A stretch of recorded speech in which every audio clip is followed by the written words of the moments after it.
Presiden terpilih diperkirakan membangun koalisi tanpa oposisi sehingga pembentukan kabinet baru diduga akan semakin gemuk. Bahkan tercetus akan dibangun nomenklatur baru untuk mengakomodir pendukung. Apakah memang benar demikian atau memang sesuai dengan kebutuhan? Kita akan membahasnya bersama dengan politisi Partai Gerindra, ada Pak Wihadi Wianto, dan juga pengamat politik ada Ujang Komarudin. Selamat malam Pak Wihadi, selamat malam Kang Ujang. Selamat Ya, selamat malam, malam. Bang Renhat. Ya, Pak kita Wihadi. mau membahas mengenai kemungkinan dibangunnya kabinet yang gemuk ya, Pak Wihadi dan juga Kang Ujang, dengan kemudian isu soal penambahan nomenklatur baru yang diperkirakan ada 40. Ini betulkah memang untuk politik akomodatif, mengakomodir nanti-nanti partai-partai yang akan bergabung, Pak Wihadi, atau memang Anda melihat ada kebutuhannya ya? Ya, hingga saat ini Presiden terpilih Pak Prabowo belum menentukan sikap untuk mengenai masalah berapa jumlah kabinet. Dan saya kira ini spekulasi-spekulasi yang beredar ini sebenarnya tidak resmi yang disampaikan, karena hingga saat ini Pak Prabowo masih belum menentukan berapa kabinetnya. Dan kalau kita bicara mengenai masalah koalisi, ya komunikasi tetap dibangun dengan beberapa partai politik yang sampai saat ini masih belum terlaksana. Jadi saya kira ini adalah merupakan bentuk di mana kita ingin memberikan satu komitmen, Pak Prabowo memberikan komitmen bahwa membangun bangsa ini mengajak seluruh anak bangsa. Jadi ini adalah komitmennya mengenai masalah bentuk kabinetnya dan kemudian seperti apa koalisinya itu masih belum dipastikan dan belum ditentukan, karena kan masih lama juga, kita kan masih Oktober, jadi masih belum ada kepastian untuk itu. Pak Prabowo juga masih belum memutuskan. Oke, tapi Karena diskusinya juga, apa? Ya, Pak Wihadi, tapi apakah diskusinya sudah menguat ya bahwa ini akan dinamakan nomenklatur baru untuk mengakomodir partai-partai non-koalisi yang akan bergabung? Ini kan sudah ada beberapa kan yang menyatakan dukungan, ada PKB, ada Nasdem, belum kemudian juga mungkin ada partai yang baru. Artinya butuh tempat-tempat ini untuk mengakomodir semua pihak yang mau bergabung ke pemerintahan. saya kira mengenai masalah kabinet ini kan merupakan hak prerogatif daripada Presiden. Nah, bagaimana nantinya partai koalisi itu akan menempati pos-pos daripada kabinet itu, nah itu kan nanti keputusan daripada Presiden, karena bagaimanapun hak prerogatif dari Presiden. Dan pembicaraan saya kira Pak Prabowo sudah mempunyai mungkin mempunyai rencana, tetapi masih belum secara resmi, karena bagaimanapun juga masih lama dan masih menunggu perkembangan lebih lanjut, karena bagaimanapun juga ini kan program Pak Prabowo ini kan melanjutkan programnya Pak Jokowi dan menyempurnakan. Jadi bagaimanapun juga tetap yang namanya apa yang menjadi prestasi daripada Pak Jokowi dan kemudian kementerian yang ada di Pak Jokowi tentunya juga tidak akan berubah banyak, karena bagaimanapun juga ini adalah melanjutkan apa yang sudah dilakukan oleh Pak Jokowi. Jadi itu saya kira memang sudah menjadi satu komitmen dari awal bahwa kabinet Pak Prabowo ini adalah kabinet Indonesia Maju, yang dia ke depan karena koalisinya Indonesia Maju. Dan saya kira ini juga merupakan satu koalisi yang sebenarnya sudah ada saat ini. Jadi koalisi yang nantinya dibangun oleh Pak Prabowo kan saat ini seperti PKB dan Nasdem kan memang sudah ada dalam koalisinya Pak Jokowi saat ini. Jadi tidak ada sesuatu hal yang khusus dalam hal ini. Oke, Kang Ujang, saya ke Anda melihat dari luar ya, meskipun belum diakui atau memang mungkin belum ada diskusi soal 40 kementerian, penambahan nomenklatur, tapi informasi itu sudah beredar. Terlepas dari benar atau tidaknya akan ada 40 nomenklatur, menurut Anda apakah perlu ya ada penambahan nomenklatur yang baru, dan ini tendensinya lebih berat kemana ini? Kebutuhankah atau mengakomodasi kepentingan politik yang banyak? Iya, kalau kita bicara soal format kabinet ya, kita pernah belajar pengalaman dari kabinet sebelumnya. Misalkan di masa Gus Dur itu 35, di masa Ibu Megawati 30, di masa Pak SBY dan Pak Jokowi itu 34. Formasi katakanlah pasca reformasi kan. Lalu kalau Pak Prabowo ingin membangun sebuah konsep keberlanjutan, maka titik temunya kan ada di angka 34. Nah, apakah nanti menggemukan gitu ya, melebarkan atau menambah nomenklatur menjadi 40 ataupun 41 itu sebagai sebuah kebutuhan. Dan sebenarnya kalau kita bicara soal konsep presidensial, maka presiden yang punya hak prerogatif untuk bisa mengurangi tetap di angka 34 ataupun menambah. Cuma memang persoalannya di masa-masa awal pemerintahan Pak Prabowo ini rawan karena kepercayaan masyarakat itu dibutuhkan oleh Pak Prabowo. Nah, oleh karena itu kalau misalkan menambah formasi kabinet menjadi 40 atau 41 yang beredar ya isu tersebut, maka ini kan akan ada kritik publik, misalkan terkait dengan pemborosan anggaran dan lain sebagainya. Ini harus dihitung oleh Pak Prabowo. Bukan tidak boleh, silahkan. Karena itu hak prerogatif Pak Presiden, Pak Prabowo, karena punya hak untuk menentukan bulat lonjongnya bagus tidaknya kabinet ke depan. Jadi formasi misalkan 34 ataupun 40-41 boleh-boleh saja, itu tidak dilarang juga. Cuma memang nanti harus merubah undang-undang Kementerian Negara agar tidak melanggar undang-undang. Kan itu poin penting. Lalu misalkan kritikan publik, misalkan terkait dengan anggaran negara yang bertambah untuk kementerian, itu juga harus menjadi fokus perhatian. Karena ini menurut hemat saya, Pak Prabowo sebagai presiden yang mendapat mandat ya, suara besar tinggi dari publik, itu kan harus dijaga kepercayaan itu, dan titik rawannya ada dalam konteks penyusunan kabinet. Dan saya percaya ya Pak Prabowo adalah paham betul terkait otak-atik ya formasi kabinet ke depan, karena pengalamannya panjang ya, dan tahu persis apa yang akan dilakukan oleh Pak Prabowo. Dan saya meyakini kalau soal tadi penambahan tetap atau pengurangan itu hak prerogatif presiden. Cuma persoalannya memang kebatinan rakyat harus juga dipertimbangkan. Misalkan masyarakat sedang susah, lalu kalau menterinya bertambah, apakah tidak membebani negara? Ini kan harus dijawab oleh Pak Prabowo dan timnya gitu untuk memastikan bahwa kepercayaan masyarakat kepada Pak Prabowo tetap tinggi begitu. Jadi Anda melihat kalau nanti benar ada 40 kementerian, penambahan nomenklatur sekitar 6 sampai 7 misalnya, itu justru akan menambah kritik publik dan menurut Anda tidak perlu dilakukan karena lebih banyak hal-hal yang negatif ya, termasuk soal pemborosan anggaran ya? Ya, saya sih mengatakan boleh, silahkan 40, 41 boleh. Tapi memang saya katakan publik akan memantau, mengawasi, melihat tadi kinerja Pak Prabowo di awal dalam konteks penyusunan kabinet. Jadi saya hanya mengingatkan saja kepada Pak Prabowo ya, karena kita rakyat Indonesia sangat cinta kepada Pak Prabowo, telah memenangkan kontestasi yang jumlahnya cukup besar.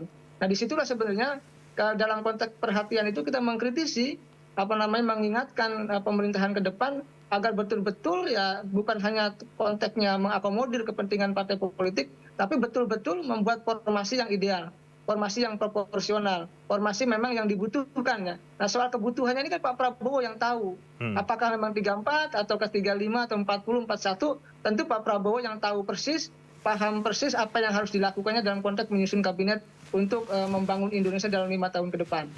Pak Wihadi, tanggapan Anda bagaimana? Kalau nanti benar jadi 40, ini rawan ini Pak, bisa ada kritik publik soal pemborosan anggaran misalnya dan lain-lain. Yang baru bilang 40 kan belum ada dari kami. Jadi 40 kan semuanya yang media dan segala macam yang mengatakan 40, tapi kan kepastian daripada 40 itu kan belum pernah ada dan belum pernah terucapkan oleh Pak Prabowo maupun beberapa daripada tim Bapak Prabowo. Nah, mungkin yang perlu disampaikan juga bahwa di sini adalah bahwa penyempurnaan daripada program kerja Pak Jokowi itu adalah mengenai masalah bagaimana kementerian-kementerian yang saat ini banyak overlapping.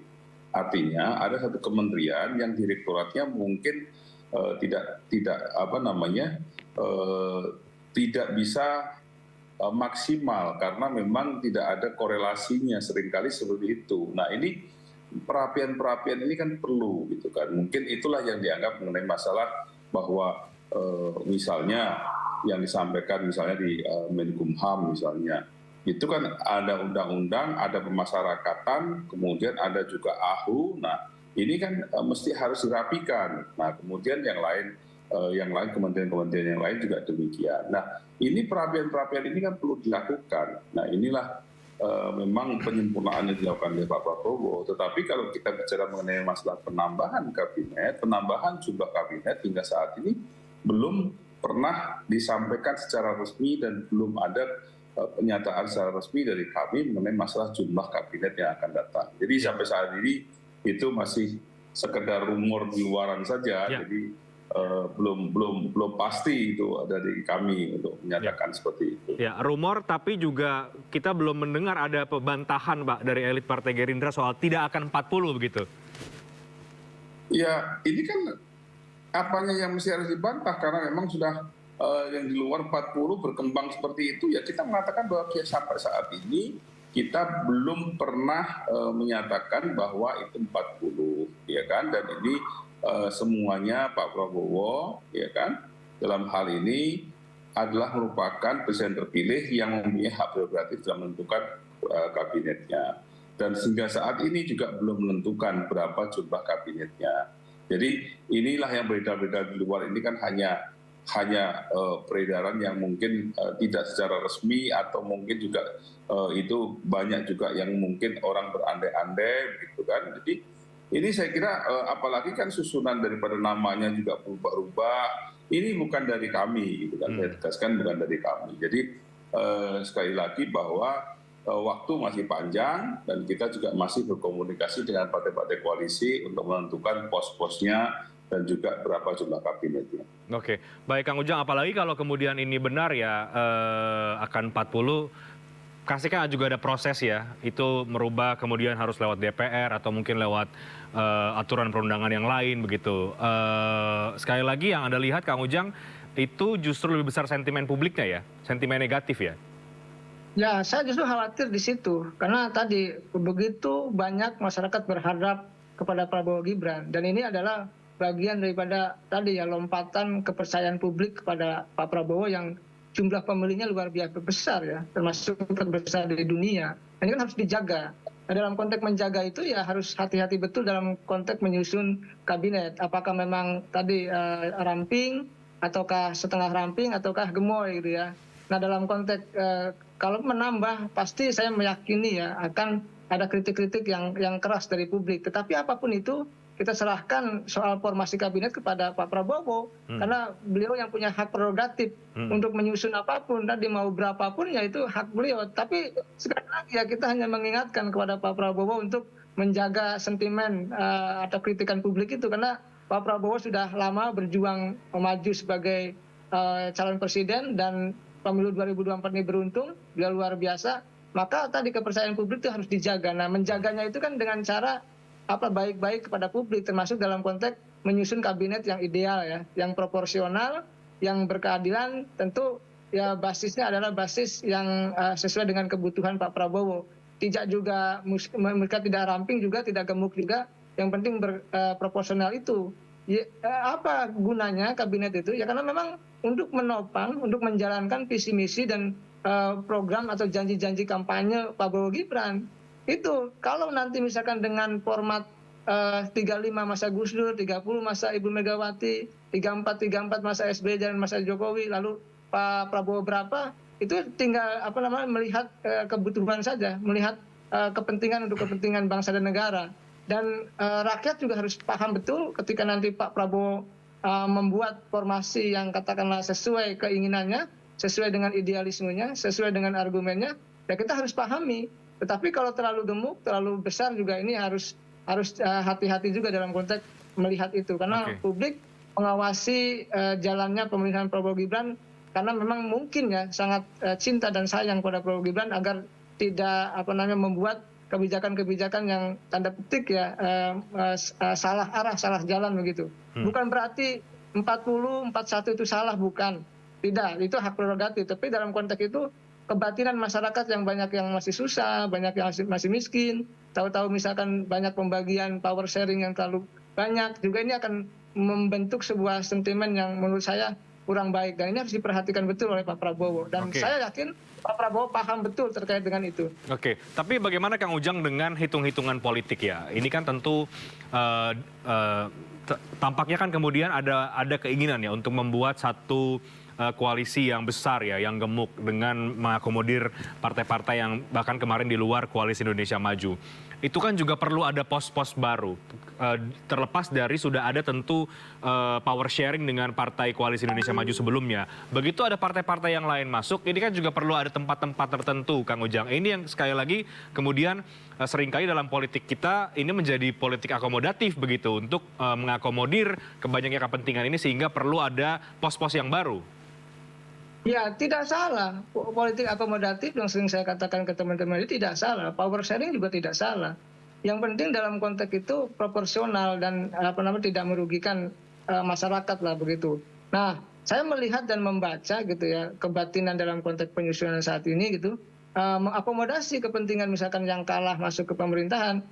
Tentu Pak Prabowo sudah mengkalkulasinya secara matang. Dan kita lihat misalkan format kabinet Pak Jokowi pun, Pak Jokowi sampai 82% loh kekuatan parlemennya, kabinetnya masih 34 gitu. Tapi memang ada akomodasi penambahan wakil menteri yang luar biasa banyak di masa Pak Jokowi. Nah agak sulitnya memang ketika misalkan kemarin ketika Pak Prabowo dan Pak Gibran didaftarkan ya, di KPU itu kan ada partai-partai yang non parlemen, saya meyakini punya keinginan juga menjadi menteri gitu. Misalkan PBB, Gelora. Nah, di zaman Pak Jokowi, dulu partai-partai yang non parlemen itu jabatannya posisinya wakil menteri. Hampir tidak ada yang menjadi menteri. Nah, di zaman Prabowo ini karena mendukung dari awal, berdarah-darah dari awal, ingin mendapatkan posisi menteri. Misalkan ya Pak Yusril ya ingin menteri, Partai Gelora mungkin Pak Anies Mata juga ingin menteri.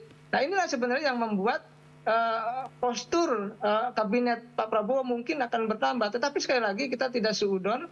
Saya yakin formasi yang akan dibangun Pak Prabowo formasi ideal ya, dream team ya untuk kepentingan masyarakat bangsa dan negara. Saya meyakini itu. Nah oleh karena itu kita tunggu saja ya. Tadi Pak Wihadi mengatakan belum ada pernyataan resmi, belum juga angka 40 itu belum tahu dari mana. Ya, kita tunggu saja karena masyarakat menunggu. Ini sesuatu yang menarik bagi publik. Tentu langkah gerak pikiran Pak Prabowo akan ditunggu kepentingannya untuk kepentingan masyarakat bangsa dan negara. Pak Wihadi, tapi memang yang diharapkan adalah kabinet yang besar ya, kabinet yang gemuk ya, dengan mengakomodir banyak partai lain, termasuk juga partai-partai di luar koalisi Indonesia Maju yang sebelumnya. Saya kira permasalahannya politik akomodasi kan memang kita dari koalisi dari awal, ya. Tentunya bahwa kita berkoalisi ini bagaimanapun juga bahwa kita mempunyai visi dan misi yang sama dan kita mempunyai komitmen yang sama bagaimana membangun negara ini. Jadi beberapa hal yang kita tidak bisa mengatakan bahwa apakah ini terus kemudian dengan akomodatif terus kemudian sudah memberikan berapa jumlahnya daripada menteri yang didapat dan segala macam. Jadi saya kira kita tidak terlalu harus mengatakan demikian. Jadi itu saya kira kita jangan berandai-andai dulu lah, karena kita bagaimanapun juga menteri ini kan merupakan satu hak prerogatif daripada presiden. Jadi tidak perlu kita berandai-andai dulu, kita serahkan semuanya bahwa tim kita sudah bekerja mengenai masalah berapa jumlah daripada menterinya nanti dan siapa saja yang menempati pos-pos tersebut. Intinya bahwa Pak Prabowo mengajak semua anak bangsa untuk membangun. Ini adalah ajakan Pak Prabowo yang cukup serius dan saya kira ini adalah merupakan komitmen Pak Prabowo bagaimana memajukan negara ini. Oke, artinya memang ada keinginan juga untuk mengajak seluruh elemen ya Pak Wihadi untuk masuk ke dalam kabinet nanti. Kang Ujang, menurut Anda apakah memang kabinet yang gemuk yang sebaiknya dibuat oleh kabinetnya Pak Prabowo nanti, atau cukup partai-partai yang sejak awal kemudian mendukung Pak Prabowo dalam kontestasi Pilpres 2024? Nggak bisa kalau dari awal. Kenapa? Koalisi Indonesia Maju 4 partai itu, Golkar, Gerindra, PAN, dan Demokrat, kursinya kurang dari 50%. Jadi sebuah keniscayaan, sebuah keharusan harus menambah armada baru atau koalisi baru. Maka ya tidak aneh kalau Nasdem, PKB masuk. Misalkan nanti P3 juga masuk. Memang ini sebuah keniscayaan. Nggak bisa berhenti pada koalisi Indonesia Maju yang sudah sejak awal mendukung. Pasti akan dicari atau direkrut ya atau dirangkul kekuatan-kekuatan mereka yang kalah itu. Dan itu menjadi sebuah keharusan bagi Prabowo Gibran. Kalau tidak ya pemerintahannya akan goyang karena lemah. Nah, saya sering mengatakan di teman-teman media, kita ini membutuhkan pemerintahan yang kuat. Saya percaya Pak Prabowo dan Mas Gibran sedang memformulasikan membangun pemerintahan yang kuat. Dan itu harus, wajib hukumnya. Karena pemerintahan itu dibangun harus kuat. Tetapi di saat yang sama juga kita butuh oposisi yang kuat untuk mengontrol, mengawasi pemerintahan. Itu yang seimbang. Oleh karena itu kalau seandainya Pak Prabowo merekrut atau mengambil atau merangkul kubu yang yang kalah, itu normal-normal saja, hal yang wajar saja dalam politik, karena untuk membangun kekuatan yang besar, yang mayoritas, agar pemerintahnya kuat. Nah, kuat ini bukan berarti untuk membangun otoritarisme, tidak. Kuat itu adalah untuk mengimplementasikan kebijakan-kebijakan nanti Pak Prabowo, janji-janji kampanyenya, program-programnya itu kan harus direalisasikan. Nah, dalam konteks untuk merealisasikan itu butuh parlemen yang kuat dan butuh kabinet yang kuat dan solid. Nah, di situ sebenarnya akar masalahnya yang tentu sudah paham betul Pak Prabowo untuk menilai itu. Dan saya melihat kebutuhan untuk merangkul itu ya harus sebuah kewajiban, kalau enggak ya akan lemah. Nah, disitulah kenapa Pak Prabowo selalu ingin mengajak anak bangsa yang lain, putra-putri bangsa yang lain untuk sama-sama masuk pemerintahan. Itu sesuatu yang bagus, sesuatu yang harus kita hormati. Tetapi di saat yang sama juga kita harus menyisakan oposisi yang kuat dan tangguh agar ada kekuatan yang mengawasi, yang mengontrol jalannya pemerintahan. Jadi yang di dalam, yang di luar, yang di pemerintahan, yang di oposisi, sama-sama mulianya, sama-sama terhormatnya. Dan jika Pak Prabowo merangkul semua kekuatan, adalah mungkin ya jiwa besar Pak Prabowo untuk sama-sama membangun bangsa begitu. Soal nanti partai politik mana yang mau, mana yang tidak, ya kita serahkan kepada partai politiknya begitu. Kita juga ingat ketika kabinetnya Pak Jokowi JK di awal ya, itu hanya partainya tidak dominan ya, Kang Ujang di DPR, sehingga banyak kemudian dinamika yang terjadi. Dan itu yang tampaknya juga perlu diperhitungkan untuk membangun satu pemerintahan yang kuat yang tadi Anda maksud. Kira-kira mungkin begitu ya Kang Ujang? Ya betul, karena kalau nanti misalkan di awalnya lemah, nanti di tengah jalan akan, mohon maaf, banyak gangguan-gangguan dan banyak tekanan-tekanan kepada partai-partai oposisi untuk masuk pemerintahan. Itu tidak bagus. Itu pola-pola yang tidak bagus yang kemarin. Oleh karena itu, apa yang dilakukan oleh Prabowo sejak awal benar, merangkul sejak dini, mengajak sejak awal gitu kan, untuk masuk pemerintahan Prabowo Gibran, agar nanti tidak dalam prosesnya, tidak di tengah jalan, ya mereka tahu-tahu, mohon maaf, merasa terintimidasi untuk masuk ke pemerintah. Itu kan jangan. Oleh karena itu saya melihat ya, bangunan konstruksi koalisi sejak awal oleh Pak Prabowo itu sesuatu yang bagus, sesuatu yang positif, mengajak sejak dini, sehingga ya tadi yang ingin ya bergabung silakan, yang tidak ya silakan juga untuk menjadi oposisi. Pilihannya semuanya terbuka, karena kita negara demokrasi, semua mulia, semua terhormat. Pilihannya ada pada partai-partai untuk tadi baik membangun bangsa di dalam maupun di luar, sama saja. Tapi kita membutuhkan partai yang mengawasi juga jalannya pemerintahan ke depan. Komunikasi sudah sejauh mana sih Pak Wihadi, mungkin dari teman-teman Partai Gerindra bisa menyampaikan ke publik ya soal bagaimana dengan partai-partai yang di luar koalisi yang kemarin, sudah sejauh mana, kemudian apakah memang akan terkonfirmasi begitu dalam kementerian nanti atau dalam kabinet akan masuk? Ya, kalau kita sudah melihat Pak Prabowo kemarin dan juga dengan Nasdem itu sudah saling mengunjungi dan sudah ada konfirmasi bahwa Nasdem akan ikut bersama-sama membangun bangsa ini di pemerintahan yang baru. Demikian juga dengan PKB.